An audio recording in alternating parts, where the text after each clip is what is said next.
유전 정보는 아데닌, 구아닌, 사이토신, 티민으로 구성된 DNA 염기 서열에 저장되어 있는데 동일한 염기 서열을 가진 세포들, 이게 이제 전체 글의 맥락이 되겠죠. 주제가 되겠죠.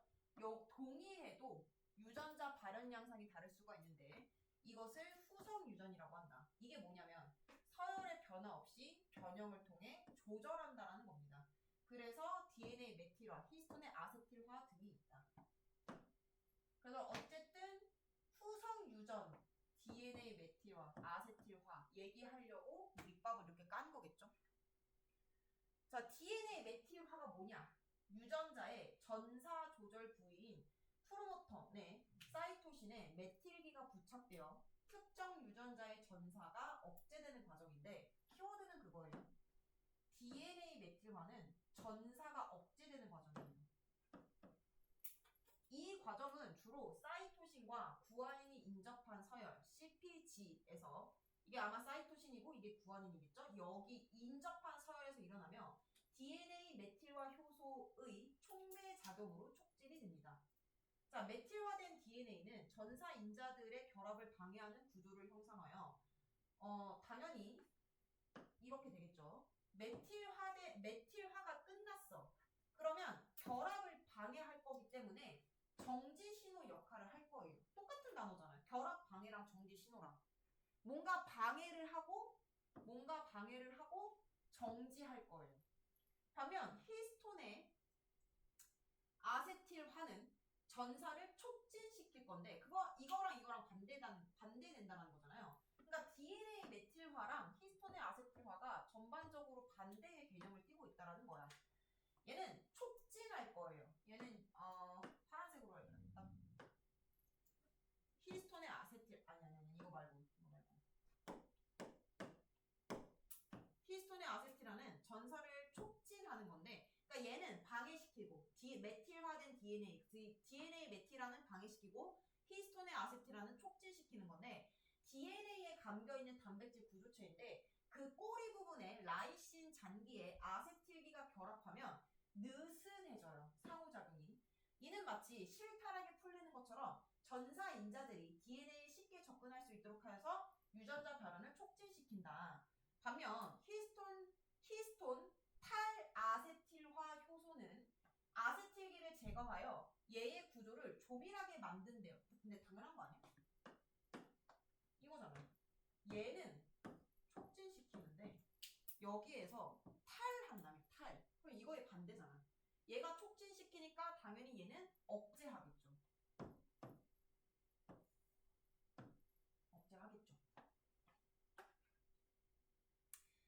한편 정상적인 세포에서는 종양 억제 유전자가 활성화되어서 종양 억제 유전자, 종양이 생기는 걸 막아주겠지. 세포의 분열을 조절하고 무제한 증식을 방지하는데, 왜냐면 너네가 나보다 더 잘 알잖아. 공통과학도 많이 했고 여기 이과도 있으니까.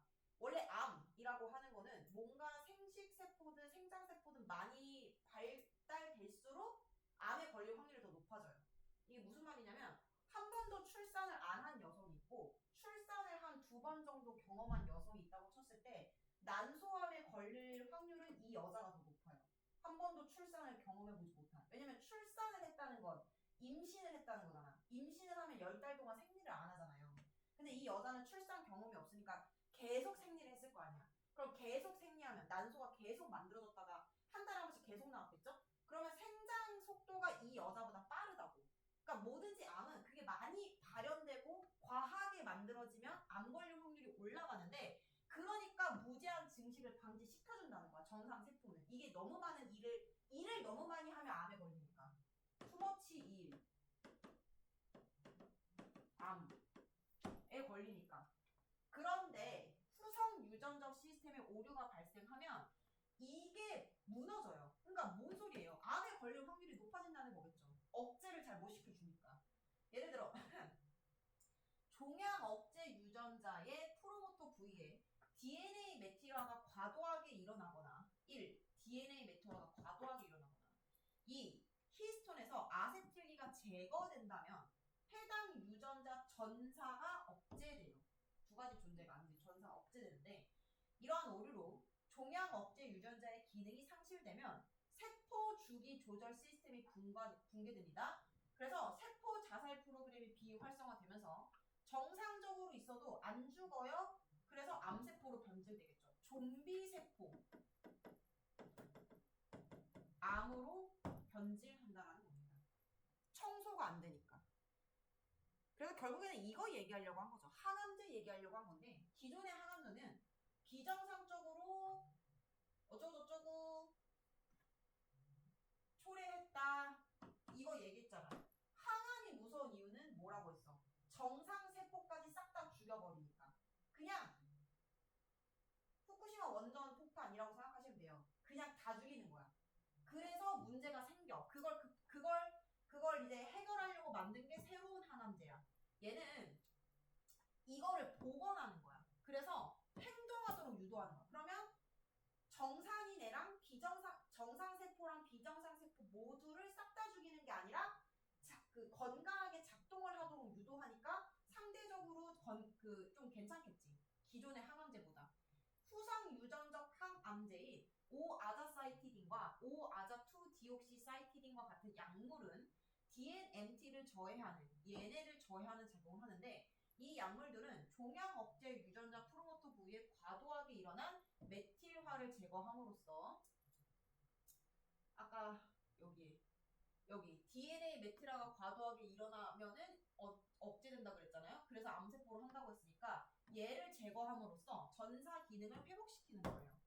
이를 통해 다시 활성화되고 암세포 성장이 저지되는데 한편 보리노스타트는 HDAC를 저해하여 히스톤의 아세틸화 상태를 이것을 유지시킴으로써 억제되어 있던 종양 억제 유전자의 발현을 촉진시킵니다. 히스톤의 아세틸화 상태는 실타래가 풀렸을 때처럼 뭔가를 해준다며 그거 하겠다는 얘기예요. 그래서 재가동돼서 사멸하게 된다. 자, 암 발생에 대한 기존의 설명 모델인 누드슨의 이중 적중 모델은 종양 억제 유전자의 두 대립 유전자 모두의 돌연변이가 아까 이제 암 발생에 대한 기존의 설명 모델 이게 무슨 말이야? 암이 어떠한 이유로 어떠한 원인으로 만들어지는가 발생하는가에 대해서 연구를 했대.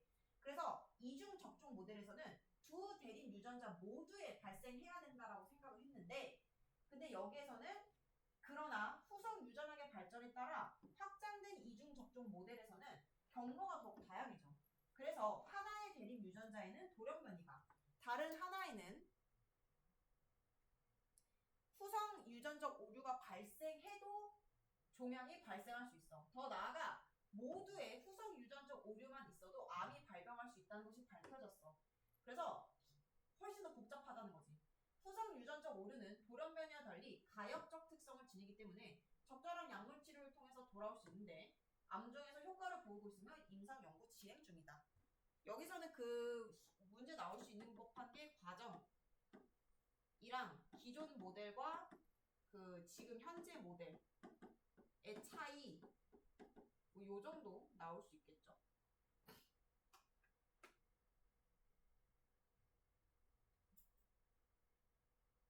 그다음에 요거 볼 건데 얘까지만 보고 잠깐 쉬었다가 문학으로 넘어갈 거예요. 자, 원자에는 중심에 핵이 있고 핵 주위에 동심원처럼 퍼져 있는 특정 궤도들을 두는 전자들이 있다. 핵, 전자. 이 궤도마다 갖는 에너지 값이 정해져 있는데 이게 준이다. 원자가 가진 특정한 몇 개의 궤도에만 전자가 존재하므로 전자가 가질 수 있는 에너지 준위도 특정한 값으로 정해져 있다. 에너지를 얻으면 바깥쪽 궤도로, 에너지를 잃으면 안쪽 궤도로 이동하는데 하나일 때는 에너지 준위가 특정 값이겠지만 당연하죠. 여러 원자가 모인다라고 하는 거는 여기에 있는 그 전자들도 다 합쳐 시그마 전자들이라는 얘기잖아요. 원자들이 합쳐지게 되면 전자들도 다 합쳐지게 된다는 얘기니까 당연히 중첩이 될 거기 때문에 그 에너지 준위는 에너지 값이잖아요. 당연히 변화가 생기겠죠. 고유 변화가 아니기 때문에. 고유 값이 아니기 때문에. 여러 개의 값을 가지고 있는 애들끼리 다 합쳐지니까 변동이 생길 겁니다. 그래서 그거를 밴드로 나타낼 거예요. 어딨어? 일정한 범위, 밴드로 나타나게 될 건데 이렇게 에너지 값이 범위로 표현된 것을 에너지 밴드라고 합니다. 그래서 수많은 원자로 구성되어 있기 때문에 대부분 에너지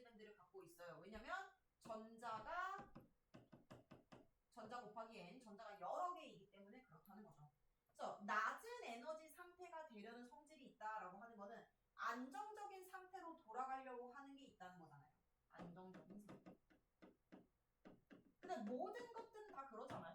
여러분들도 엄청 뛰다가 갑자기 딱 멈추면 이 호흡이 안정적으로 돌아오려고 하잖아. 얘도 그렇다는 거죠. 그래서 발광 물질에 전자의 에너지가 공급되면 아까 그랬죠? 에너지 얻으면 바깥쪽 궤도로 돈다 그랬지? 그러니까 에너지가 공급되면 바깥쪽으로 이동하기 다시 방출해서 안쪽으로 올 거예요. 안정적인 스테이블한 상태가 되려고 하기 때문에 수많은 원자로 이루어진 물질은 전자들이 높은 에너지 밴드에서 낮은 에너지 밴드로 이동하기 때문에 변동폭이 특정한 값이 아닌 일정한 범위를 이루게 됩니다. 그렇지 않을까요? 이 밴드에서 이루어진 거니까. 에너지가 공급되었을 때 전자의 에너지 변동되는 폭이 클수록 방출되는 빛 에너지가 크고 변동폭에 따라서 빛의 색깔이 달라요. 근데 중요한 건 이거죠. 폭에 따라서 빛의 색깔이 다르다. 그래서 이걸 기본으로 그 뒤에 내용 얘기하려고 한 거잖아. 그런데 물질의 입자 크기가 나노미터 단위로 작아지면 물질의 전자 에너지 준위 구조가 달라져 변동폭의 변화가 생기는데 반도체 성질을 가진 나노미터 크기의 입자를 양자점이라고 해요. 양자점은 크기에 따라서 다른 색깔을 나타냅니다. 이게 이거겠죠. 일반적으로 나노미터 크기의 입자에 에너지가 공급되었을 때 크기가 작을수록 에너지가 변동되는 폭이 크고 이때 변동폭이 클수록 푸른 계열빛, 작을수록 붉은 계열의 빛을 낸다. 이게 입자 크기가 작을수록 전자 에너지가 변동되는 폭이 크다는 게 이런 느낌인 것 같아요.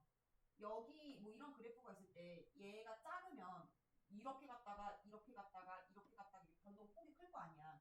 근데 동일한 그거에 얘가 이렇게 커버리면은 이게 짧겠죠. 이 폭이. 그 얘기하는 것 같아요. 자, 발광 물질의 에너지 변동폭이 일정하지 않으면 선명한 디스플레이 구현하기 어려워지는데 디스플레이의 빛인 삼원색인 RGB 색을 합쳐서 특정 색을 만들어내는데 삼원색이 얼마나 원색에 가까운지가 화질을 좌우하는 중요 요소이다. 전자가 방출하는 빛 에너지가 클수록 파장이 짧고 작을수록 파장이 긴데 수많은 원자로 이루어진 물질은 전자들이 넓은 에너지 밴드를 형성하기 때문에 에너지 밴드에서 다른 밴드로 이동하며 빛 에너지를 방출한다. 따라서 빛의 파장이 특정한 값이 아니라 넓은 범위가 된다. 계속 지금 넓은 범위가 되어야지만 빛의 스펙트럼이 넓어져서 색깔이 보일 거 아니에요. 그 얘기하는 거예요. 이 때문에 섞여서 나올 수 있어요. 문제점이 있어요. 하지만 양자점은 적은 수의 원자로 이루어져 있기 때문에 아주 좁은 범위의 파장을 갖는 빛을 낼 수 있고 의도한 파장에 가까운 빛을 집중적으로 방출하고 그 외의 빛은 적게 방출함으로써 원색에 가깝게 할 수 있다. 그러한 지금 원리. 한편 에너지 밴드 내에서 전자들이 이동할 때는 에너지 변동으로 인해 열이 방출되면서 효율이 떨어질 수 있고 얘를 활용한 LCD 디스플레이에 섞일 수 있는데 이렇게 신소재. 그래서 결국엔 신소재 얘기하는 거잖아요. 양자점은 발광을 담당하는 코어를 덮는 단단한 껍질이 쉘, 코어, 쉘, 리강드로 이루어져 있는데 그러니까 이거죠. 코어, 쉘, 리강드 요 얘기잖아요. 무기물로 이루어진 쉘은 온도나 습도에 의한 손상을 막아 발광 효율을 유지하고 양자점의 수명을 연장시 당연하겠지. 얘가 지금 보호 역할을 하고 있잖아. 그러니까 그 역할을 하겠죠. 리강드는 쉘에부터 안정화 성능 향상에 영향을 미친다. 코어가 공기나 수분에 노출될 경우 산화될 수 있고 빛에 지속적으로 노출되면 퇴색하는 현상이 일어날 수 있는데 얘네들이 이거를 막아줘요. 양자점과 같이 표면층이 중심부를 보호하는 구조를 가진 경우 많지만 양자점은 크기가 큰 입자들에 비해 표면층의 중요성이 크다. 자, 그러면은 양자점은 표면층의 중요성이 커요. 왜냐면 비율이 달라지고 있기 때문에. 한 변이 10m인 정육면체 부피와 1600이지만 1인 경우는 각각 1, 6이다. 그래서 이거